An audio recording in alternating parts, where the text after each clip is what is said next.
Hello students, YouTube के इस channel management with DP Singh में आज बीकॉम पार्ट थर्ड के पेपर इंश्योरेंस में फंक्शंस ऑफ इंश्योरेंस बीमा के कार्यों पर अपने विचार करेंगे। उसको कुछ बिंदुओं द्वारा समझने का प्रयास करेंगे। देखिए, इंश्योरेंस के नाम से ही स्पष्ट है, इसके मीनिंग से हमें स्पष्ट हो जाता है कि ये जोखिमों के विरुद्ध सुरक्षा प्रदान करने की एक डिवाइस है या अनिश्चितता को निश्चितता में बदलने का एक माध्यम है, या दूसरे शब्दों में ये कह दें कि जोखिमों को विभिन्न व्यक्तियों में फैलाना या उनमें बांटकर अपने जोखिम को कम करने का एक तरीका है, एक प्रोसेस है। तो आइए इसके कुछ फंक्शंस को देखते हैं। सबसे पहला जो फंक्शन आता है, to provide certainty against risk, जोखिमों के विरुद्ध निश्चितता प्रदान करना या अनिश्चितता को निश्चितता प्रदान करना।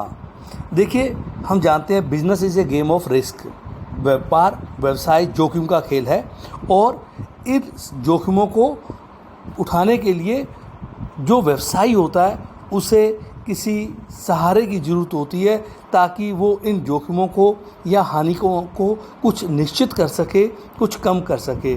तो बीमा इस उपाय के रूप में देखा जाता है और बीमित व्यक्ति या व्यवसाय के लिए जो बीमा करवाता है वो प्रीमियम के माध्यम से इस हानि को कम करने का या इस अनिश्चितता को निश्चितता में बदलने का प्रयास करता है।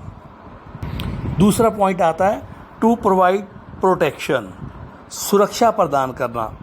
कहा जाता है कि बीमा आर्थिक हानि के विरुद्ध सुरक्षा है। Insurance is the protection against economic loss. तो किसी भी व्यवसाय में जो हानि होने की संभावना है किसी भी प्रकार की, उसके लिए विभिन्न प्रकार के बीमा प्रचलित हैं। तो वो इन बीमों के माध्यम से अपने आप को सुरक्षा कवच पहनाता है, चाहे वो संपत्ति का बीमा हो, चाहे उसके गोदाम का बीमा हो, चाहे उसके फर्नीचर का बीमा हो, चाहे उसकी शोरूम का बीमा हो। तो विभिन्न प्रकार के बीमा के माध्यम से वो अपने को इन हानियों के विरुद्ध जो उसको भविष्य में हो सकती हैं इसके विरुद्ध सुरक्षा प्राप्त करता है बीमा के माध्यम से। थर्ड आता है, टू स्प्रेड रिस्क, जोखिम का विभाजन करना या फैलाव करना। हमने इसके मीनिंग में देखा था कि विभिन्न व्यक्ति जो जोखिम उठाते हैं ये एकत्रित होकर आपस में निश्चित विधि द्वारा प्रीमियम का भुगतान करते हुए एक बीमाकर्ता के यहाँ कोष का निर्माण करते हैं, अनुबंध करते हैं और किसी भी व्यक्ति को किसी घटना के घटित होने पर, हानि होने पर जो बीमाकर्ता द्वारा विभिन्न प्रकार के प्रीमियम से कोष एकत्रित होता है उसके माध्यम से जो जिस व्यक्ति को हानि होती है उस बीमित व्यक्ति की क्षतिपूर्ति की जाती है। तो इस प्रकार हम कहते हैं ये जोखिमों को फैलाने की एक तरीका है या जोखिमों का विभाजन करने का एक तरीका है। फोर्थ पॉइंट आता है, टू वैल्यूएट द रिस्क, अर्थात जोखिमों का मूल्यांकन करना। तो बीमाकर्ता जब विभिन्न व्यक्तियों को किसी हानि के विरुद्ध बीमा करता है तो उसके पास एक निश्चित प्रोसेस होता है जिसके माध्यम से वो हानि का आंकलन भी करता है। इसके लिए वो अपने यहाँ अंकन विभाग कह दे या अपने कह दें एक्चुरियल डिपार्टमेंट स्थापित करता है जिसमें कुछ विशेषज्ञ व्यक्ति होते हैं जो उसमें होने वाली हानि को राशि में बदल कर उसको निश्चित करते हैं ताकि उसकी हानि का क्षतिपूर्ति की जा सके। फिफ्थ पॉइंट आता है, टू डू रिसर्च, अनुसंधान करना। देखिए, आजकल आप देखेंगे दिन प्रतिदिन चाहे जीवन बीमा हो या दूसरे प्रकार के बीमा हो, दिन प्रतिदिन क्या है कि वो नई नई योजनाएं लेकर आते हैं, नई नई स्कीम्स लेकर आते हैं। तो विशेषकर हम जीवन बीमा में देख सकते हैं तो जिसके माध्यम से वो ग्राहकों को अपनी ओर आकर्षित करते हैं और नई नई योजनाओं का निर्माण करते हैं। समय के अनुसार उसको बनाया जाता है। जैसे वर्तमान में देखें तो कोरोना बीमा ये कंपनियों द्वारा दिया जाने लगा है। कैंसर बहुत व्यापक रूप से फैल रहा है कैंसर बीमा। तो इस प्रकार से विभिन्न प्रकार की नई नई स्कीम्स बनाकर नए नए बीमे व्यक्तियों के सामने प्रस्तुत किए जाते हैं। इसी प्रकार व्यापारियों के समक्ष भी विभिन्न प्रकार के बीमे प्रस्तुत किए जाते हैं जिससे वो अपने आप को सुरक्षित करते हैं। इसके लिए बीमा कंपनियां निरंतर अनुसंधान करके और नई नई योजनाओं को बनाती है, स्कीम्स को विकसित करती है। 6 पॉइंट आता है to provide the necessity of extra capital for security. सुरक्षा के लिए व्यापार में बहुत अधिक पूंजी को लगाना पड़ता है, इन्वेस्ट करना पड़ता है। तो बीमा के माध्यम से हम क्या करते हैं, बहुत से ऐसे हमें उपाय मिल जाते हैं जिसके कारण से हमें अतिरिक्त पूंजी का विनियोग नहीं करना पड़ता। अर्थात बीमा के माध्यम से जोखिमों को निश्चित कर लिया जाता है, जिस सुरक्षा प्राप्त कर ली जाती है, जिससे हमारा कैपिटल इन्वेस्टमेंट कम हो जाता है। 7वें पॉइंट के रूप में देखते हैं, इसमें आता है contribute to the development of large scale enterprises. अर्थात जो बड़े स्तर पर उद्योग स्थापित होते हैं उनमें बहुत अधिक धन की आवश्यकता होती है, पूंजी की आवश्यकता होती है।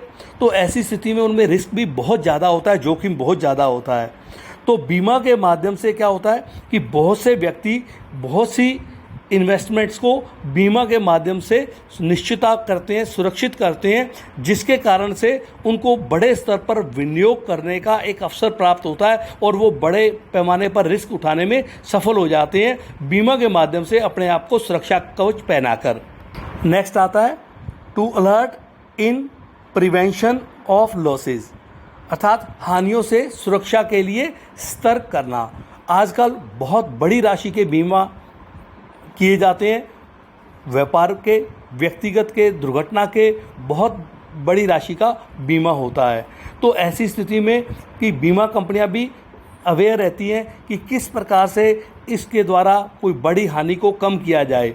तो वो क्या करती हैं, समय समय पर एक ट्रेनिंग प्रोग्राम चलाती है जिसके माध्यम से वो अपने क्लाइंट्स को ये बताती हैं कि उनके द्वारा अगर इस प्रकार के प्रिवेंशंस लिए जाएंगे तो इसमें उन्हें लॉस होने की संभावना कम होगी। और यदि लॉस होने की संभावना किसी ईयर में कम रहती है और अगले साल उनको फिर दोबारा इंश्योरेंस करवाने के लिए उसकी पहले की अपेक्षा कुछ फैसिलिटी देते हुए या कुछ बोनस देते हुए कम राशि का बीमा करने का उन्हें लाभ दिया जाता है। तो इस प्रकार वो अपने क्लाइंट्स को सतर्क कर हानियों से बचाने का प्रयास करती है।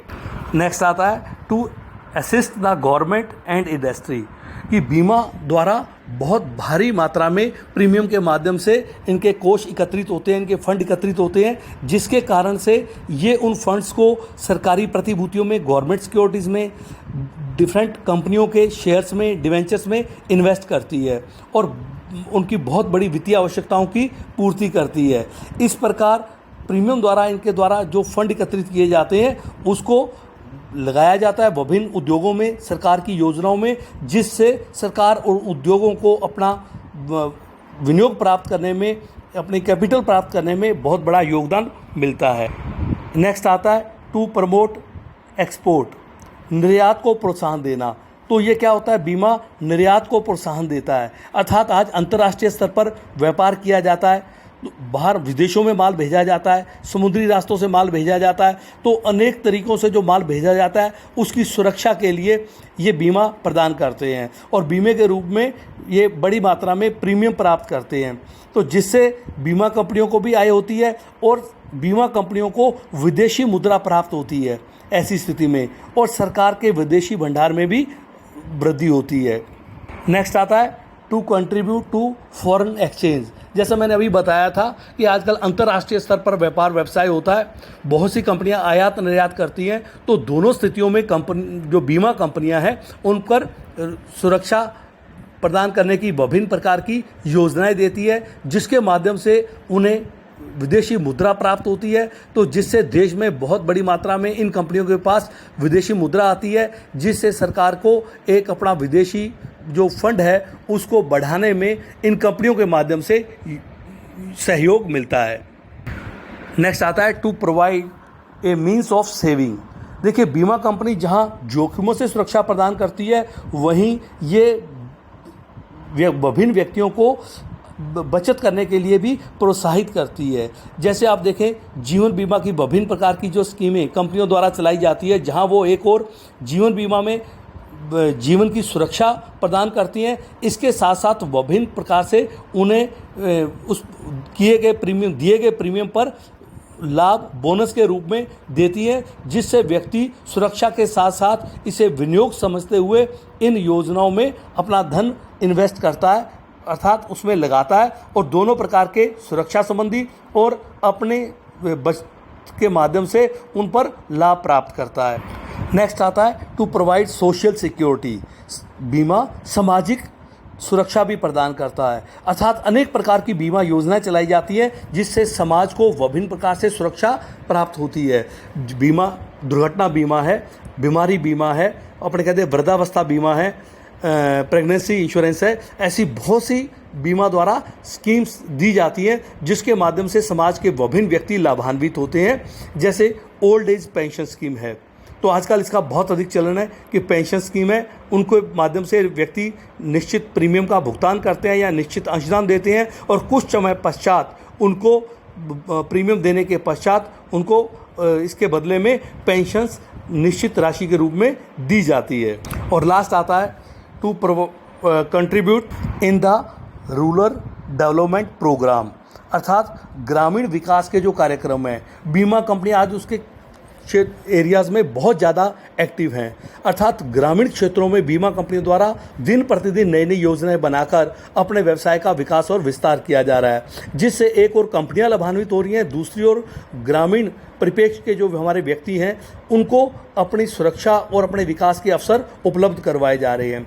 जैसे क्रॉप बीमा आ जाता है, फसल बीमा, इसी प्रकार से अनेक प्रकार की बीमा योजनाओं को जो ग्रामीण व्यक्तियों के लिए चलाई जाती हैं उसके माध्यम से उनको लाभान्वित करने का प्रयास किया जाता है।